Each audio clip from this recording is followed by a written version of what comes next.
આ જનસેવા કેન્દ્રમાં હવે કોઈ નાગરિકે ઓફિસે ટેબલે ચક્કર મારવાની જરૂર નહીં પડે. એક જનસેવા કેન્દ્રમાં જાય, સમાસો કરતા વધારે પ્રકારની સેવાઓ આપોઆપ તેને કોમ્પ્યુટર મળી જશે, જઈને ભોજન મળી જશે. ગુજરાત પ્રગતિ કરી રહ્યું છે, વિકાસ થઈ રહ્યો છે, અને વિકાસ થવાને કારણે ખેડૂતોને કેટલો બધો લાભ મળી રહ્યો છે. હમણાં કેટલાક લોકોએ કાળા બજારિયાઓની ફેવરમાં કાળા રોડ કરી દીધી. કાળા બજારીઓને બચાવવા માટે બોલો સભ્યો કરતા. ભાઈઓ બહેનો, આ ગરીબોને ચૂસનારા કાળા બજારિયાઓને મારે ગુજરાતમાં ઠેકાણે કરવા. નક્કી છે મારો કાર્યક્રમ. અને કેવું કર્યું છે લોકોએ. તમે મિત્રો ખેડૂત ભાઈઓ, તમને ખબર નથી અમે તમને કેવા લૂંટ્યા છે.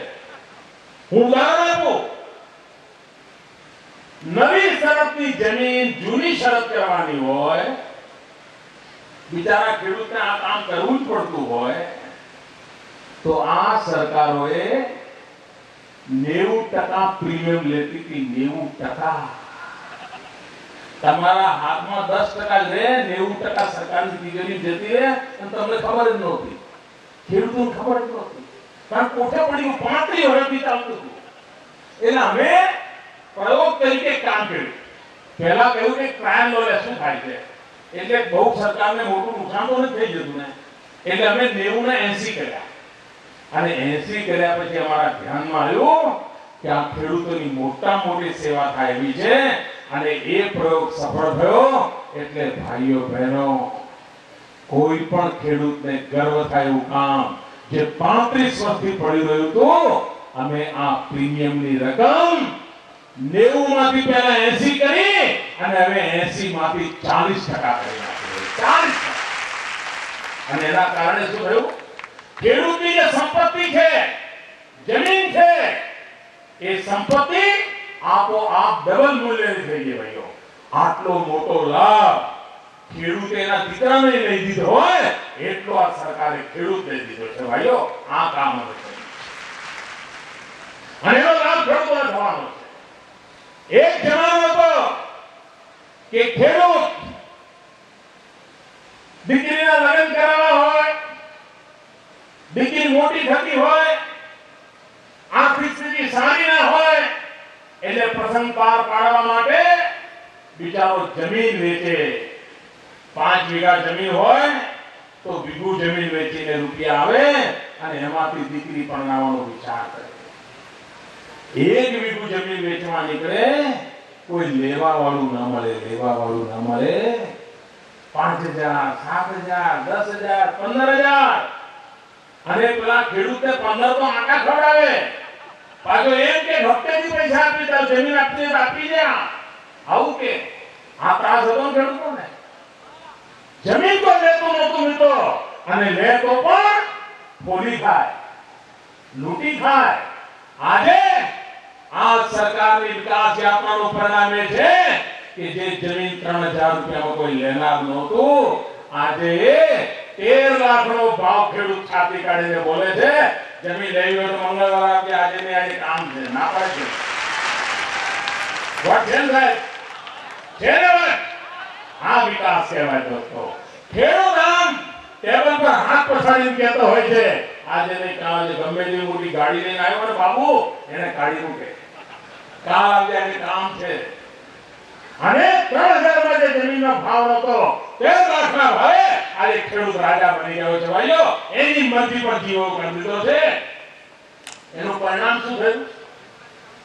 જમીનની કિંમત એટલી બધી વધી ગઈ, સોના કરતા વધારે રોકાણ જમીનમાં કરવાનું મન થવા લાગ્યું.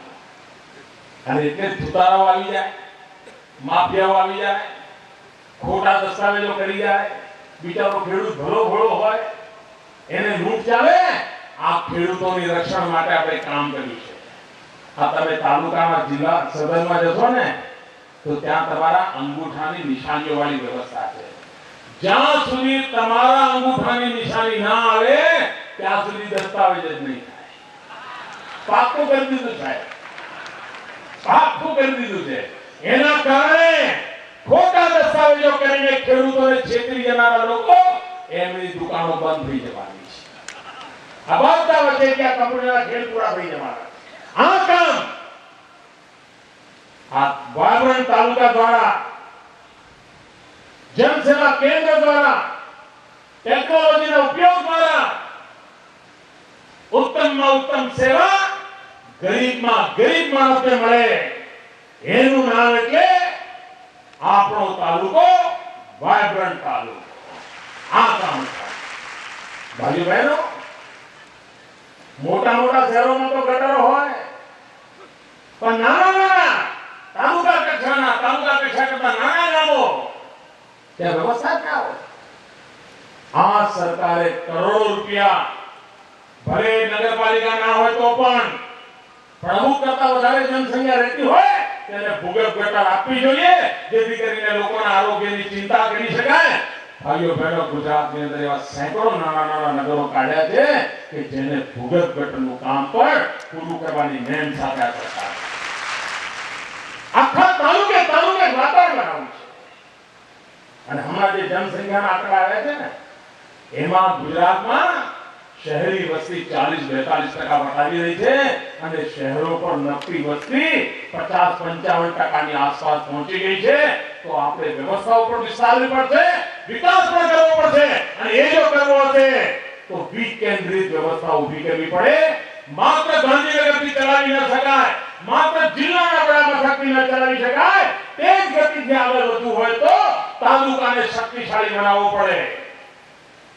કેટલા મોટા પાયા પર નવા જવાનીઓને આપણે ભરતી કરવાના છે, જેથી કરીને તાલુકાની અંદર યોગ્ય ટેકનિકલ સ્ટાફ હોય, એન્જિનિયરિંગ સ્ટાફ હોય, કોમ્પ્યુટર જાણકારો સ્ટાફ હોય, વહીવટને આધુનિક રીતે ચલાવી શકે એવો સ્ટાફ હોય.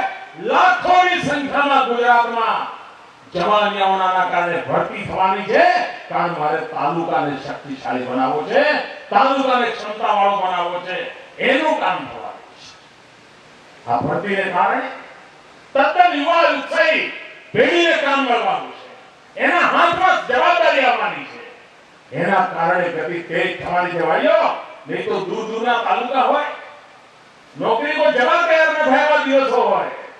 એ સ્થિતિમાંથી બહાર લાવવું છે અને આખા આયોજનના કેન્દ્રમાં તાલુકાને રાખવો છે. તાલુકાની મુશ્કેલીઓને સીધી સમજવી છે, તાલુકાની આવશ્યકતાઓની પૂર્તિ સીધી કરવી છે અને તાલુકા દ્વારા સમગ્ર રાજ્યને આગળ વધારવું છે. આજે રાજ્ય આગળ વધી રહ્યું છે. 26 જિલ્લાના 26 થાંભલા ઉપર ગુજરાત ઉપર વધી રહ્યું છે. 26 થાંભલા ઉપર આપણે આગળ વધી રહ્યા છે. મારે રાતો રાત 26 માંથી એવો કૂદકો મારવો છે અને 225 થાંભલા ઉપર આખી આ ગુજરાતની ઇમારતને આગળ લઈ જઈ છે. 225 તાલુકા ઉપર ગુજરાતને આગળ લઈ. આપ વિચાર કરો, 26 થાંભલે આટલે પહોંચ્યા તો 225 થાંભલા હોય તો ક્યાં પહોંચાય ભાઈ? કેવી મજબૂતી આવે, કેવી શક્તિ આવે?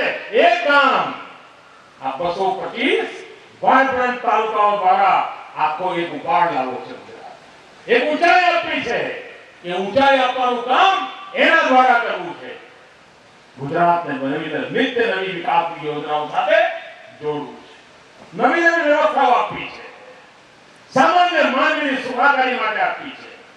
શિક્ષણની વ્યવસ્થાઓનું વિકેન્દ્રીકરણ, આરોગ્યની વ્યવસ્થાઓનું વિકેન્દ્રીકરણ, જનસેવાની વ્યવસ્થાઓનું વિકેન્દ્રીકરણ, બજેટનું વિકેન્દ્રીકરણ, આયોજનનું વિકેન્દ્રીકરણ, મોનિટરિંગનું વિકેન્દ્રીકરણ. આમ સંપૂર્ણતયા વિકેન્દ્રીકરણના મંત્રને ધરતી પર ઉતારવાનો ઉત્તમ પ્રયાસ કોઈ શરૂ કર્યો હોય તો આપણા ગુજરાતે. હજુ દેશમાં બંધારણના આંકડા આમ તેમ કરવા સિવાય કોઈ કરી શક્યું નથી. બંધારણમાં કલમો ઉમેરવા સિવાય કોઈ કરી શક્યું નથી. આપણે 7 અથવા ધરતી પર વિકેન્દ્રીકરણના મુદ્દાને સાકાર કરવાની દિશામાં આગળ વધી રહ્યા છે. મારી તાલુકાના સામાજિક રાજકીય આગેવાનોને પણ વિનંતી છે. તાલુકાનું જેમને દર્શન છે, સમજ છે, એમને વિનંતી છે કે હવે તાલુકા કક્ષાએ નાગરિકો સેમિનાર કરે, તાલુકાની વિકાસ યોજનાનો સેમિનાર કરે, ખેડૂતો ભેગા થઈને સેમિનાર કરે. કે આપણા તાલુકામાં ઉત્તમ ખેતી કરવા માટે શું શું કરી શકાય. આરોગ્ય તરફ લેનારા ડોક્ટર મિત્રો સેમિનાર કરે કે આપણા તાલુકામાં ઉત્તમ આરોગ્યની સેવાઓ કેવી રીતે થાય.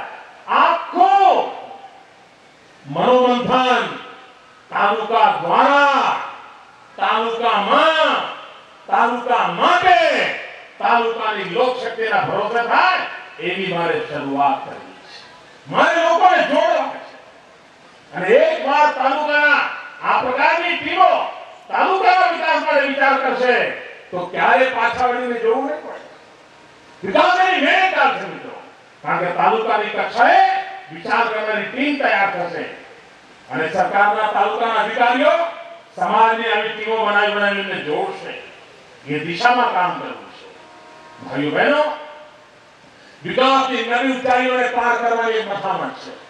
આ સ્વર્ણિમ જયંતિનું વર્ષ પત્યા પછી આ વિકાસને મારે પોરો ખાવા માટે અટકાવવાનો નથી. આ જે વાતાવરણ બન્યું છે એ વાતાવરણને ઓર તેજ ગતિથી આગળ લઈ જવું છે અને એટલા માટે હું ગયા 15 દિવસથી ગુજરાતે ખૂણે ખૂણે દોડી રહ્યો છું. ધોમ ભરતા તાપતા લોકોને મળી રહ્યો છું અને ફરી એકવાર વધુ ઉત્સાહથી સ્વર્ણિમ જયંતિના વર્ષની પૂર્ણાહુતિ પછી પણ વિકાસની યાત્રાને તેજ ગતિથી આગળ વધારવી છે એ દિશામાં પ્રયાસ કરી રહ્યો.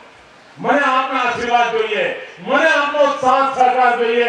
ભાઈઓ બહેનો, મારા જીવનનો માત્ર એક મંત્ર છે, ગુજરાતનો વિકાસ, નિરંતર વિકાસ, અવિરત વિકાસ, નવી નવી ઊંચાઈઓને પ્રાપ્ત કરવો વિકાસ.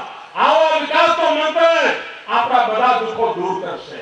આ વિકાસનો મંત્ર આપણને મુસીબતોમાંથી બહાર કાઢશે. આ વિકાસનો મંત્ર આપણા સંતાનોનો આવતીકાલ ઉજાળશે. આ વિકાસનો મંત્ર આપણી બહેન દીકરીઓની જિંદગીને સુરક્ષિત કરશે. આ વિકાસના મંત્રને લઈને આગળ વધીએ અને એમાં આપ સાથ સહકાર આપો અને આપણો તાલુકો, વાયબ્રન્ટ તાલુકો, ગુજરાતના 25 તાલુકામાં જે મિત્રો મને સાંભળી રહ્યા છે એમને મારું નિમંત્રણ છે કે હિન્દુસ્તાનને બતાવી દો કે અમારી તાલુકા કક્ષાની ટીમો રાષ્ટ્રીય સ્તરે વિચાર કરે એના કરતા વધારે શક્તિશાળી ટીમો છે. અમારી તાલુકા કક્ષાની ટીમો મોટા મોટા અફસરો અમલ કરે એના કરતા વધારે સારું અમલ કરી શકે એવા લોકો છે. અમારી તાલુકાની ટીમો જન સામાન્યની ઈચ્છાઓની પૂર્તિ કરવા માટે પૂરતું સામર્થ્ય ધરાવે છે. આવનારા દિવસોમાં કૃષિ મહોત્સવ થવાનો છે. તાલુકાના ભરોસે કરવાના છીએ. તાલુકાની આયોજન તાલુકાની તાકાત પર કરવાના છીએ. કન્યા કેળવણીનો મહોત્સવ થવાનો છે. તાલુકાના ભરોસે કરવાના છીએ. તાલુકાની તાકાત પર કરવાના છીએ. આ વર્ષનું બજેટ પસાર થઈ ગયું છે. ગરીબ કલ્યાણ મેળાના કાર્યક્રમો કરવાના છીએ. તાલુકાના ભરોસે કરવાના છીએ. તાલુકાની તાકાત પર કરવાના છીએ અને કોઈ ગરીબ એને મળવા પાત્ર મદદથી વંચિત ન રહી જાય એ સામે ચાલીને મહેનત કરવાના છીએ. કોઈ ગરીબને અરજીઓ લઈને આટા ફેરા ન મારવા પડે એ કામ સામે ચાલીને કરવાના છીએ. આ અભિયાનમાં